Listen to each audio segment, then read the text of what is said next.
بسم اللہ الرحمن الرحیم۔ السلام علیکم۔ تہجد میں آنکھ سے گرنے والے آنسو اکثر دعاؤں کی قبولیت کا وسیلہ بن جاتے ہیں۔ وہ محبت کس قدر پرخلوص ہوگی جسے تہجدوں میں مانگا گیا ہو۔ پتہ ہے محبت کیا ہے؟ نماز سے کسی کو تہجد پہ لے آنا۔ تہجد کی دعائیں اللہ نے بس کن کہنے کے لیے بنائی ہیں۔ نصیب ہار جاتا ہے تہجد کی دعاؤں کے سامنے۔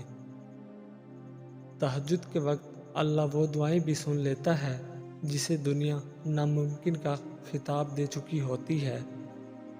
وہ دکھ جو رات بھر سونے نہیں دیتے، ان کی مرہم تہجد میں موجود ہے۔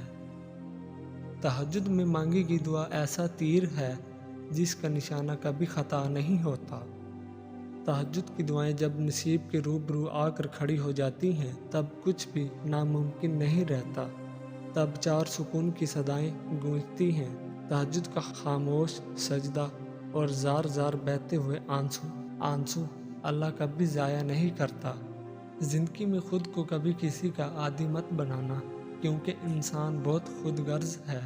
جب آپ کو پسند کرتا ہے تو آپ کی برائی بھول جاتا ہے، اور جب آپ سے نفرت کرتا ہے تو آپ کی اچھائی بھول جاتا ہے۔ غم بڑھیں تو سمجھو ماں ناراض ہے، مشکلیں بڑھیں تو سمجھو باپ ناراض ہے، رزق میں کمی ہو سمجھو بیوی ناراض ہے، بے چینی ہو تو سمجھو اللہ پاک ناراض ہے۔ صرف دو لوگ مقدر والے ہوتے ہیں، ایک وہ جنہیں وفادار دوست ملتا ہے، اور دوسرے وہ جن کے ساتھ ماں کی دعائیں ہوتی ہیں۔